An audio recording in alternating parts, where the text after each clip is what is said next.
Secretary Mnuchin promising tax reform by the end of the year. Our next guest says the GOP needs to act now if they want to survive midterms next year.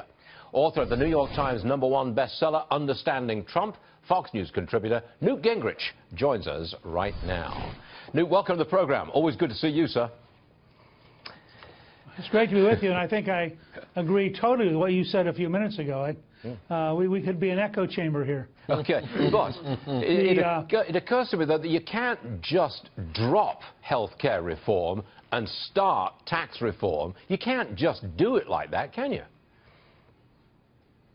Well, look, first of all, there are lots of committees in the Congress, and lots of people can be working in parallel on 3 or 4 or 5 things. They could be working on the infrastructure bill. They could be working on modernizing the government. They could be working on a tax cut, and they could be working on fixing health care. But I agree with you, getting totally jammed up on one topic so you get nothing else done is not a very sound long-term strategy.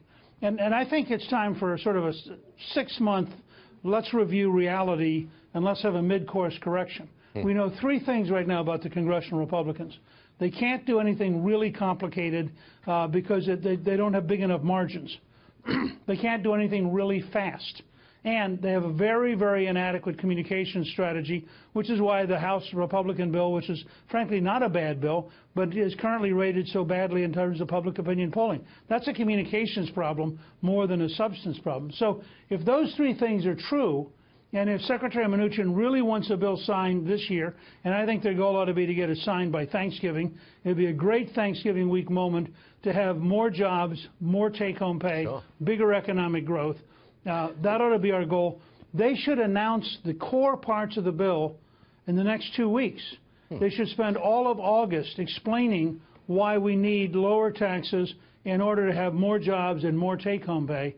And then they should move the bill in September. Not just begin hearings, but move the bill in September and try to get to a signing ceremony by Thanksgiving. You say that's what they should do, but I'm reading between the lines. I don't think you believe that that's what they will do, because they are bound up with this one issue, healthcare reform. But again, Newt, they got to be, because you can't just leave it collapsing. You can't do that.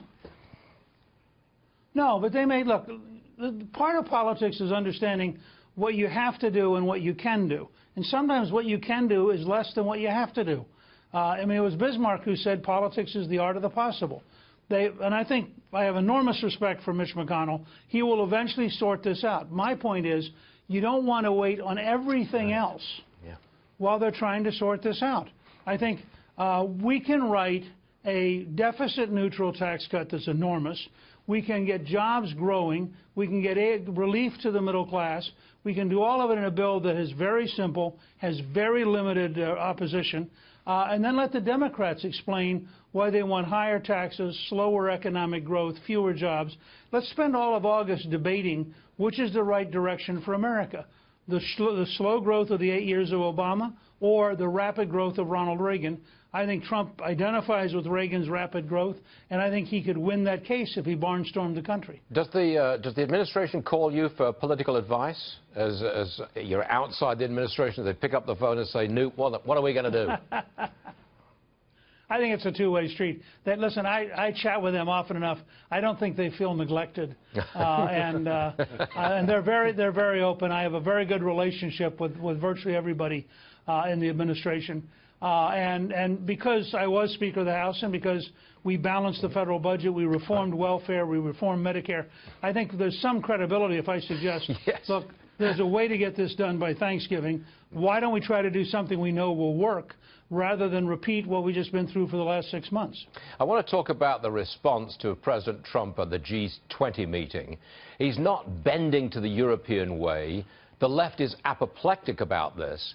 Listen to what the President's Deputy Assistant, Sebastian Gorka, told us last hour. Roll tape. We're back reasserting who we are, what American values are, and how we want to be friends with anybody that shares those values, especially great nations like Poland. So that all changed about 24 weeks ago. Newt, can you explain to me why it is that an American president is criticized because he supports Western values? What's going on? Sure.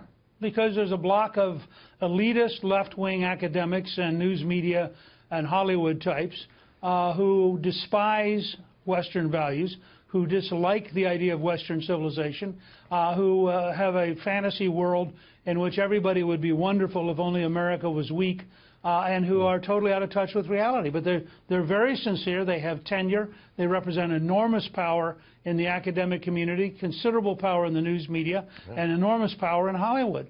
And I think that's just a fact. We have a fundamental split in this country between those who believe that America is a force for good and those who believe that to even say the words Western civilization is inherently racist, which I think, frankly, is insane.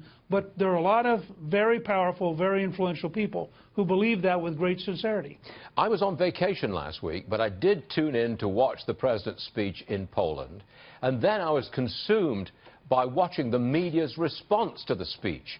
They were consumed with the handshake. Was it a handshake or was it not a handshake with the Poland's First Lady? And then Ivanka sits into a meeting. Should she sit in or not? I mean, here you have the President of the United States making a bold declaration of support for Western values, just what a lot of us wanted to hear, and the media goes off on this tangent about a handshake and an Ivanka Trump. Is it ever going to stop, Newt? No, probably not. I mean, Abraham Lincoln faced this for most of his presidency. Andrew Jackson faced this. The objective fact is the Washington press corps focuses on a narcissistic, internally organized ability to have gossip and trivia. If you take, for example, the picture of the First Lady of Poland walking past Trump, when you see the whole picture, it's clear what she's doing. She's looking at Melania. She's walking over to shake her hand, and then she turns and she sees Trump, and she shakes his hand. To take that and turn it into a story is a sign of a pathology. I mean, these are people who need psychiatrists. And you got it over and over again in this experience. You know, Callista and I felt strongly about it because we'd done a movie called 9 Days to Change the World about John Paul II going home to Poland. So we were very enthralled, and Callista's half Polish. It was a great historic speech. It was comparable to the Westminster speech of Reagan in 1982. And I think that it was a clarion call. And by the way, it actually built on his inaugural address. People tend to forget. In his inaugural address, he said, we're going to strengthen old alliances and create new alliances. We're going to unify the civilized world against ISIS and radical Islamic terrorism. That paragraph tends to be skipped by people who want to create a false image of who Donald Trump is. All right, Newt, you've said it clearly, as you usually do, and we thank you very much for being on the show again. Thanks, Newt. Great to be with you. Yes, sir. Thanks.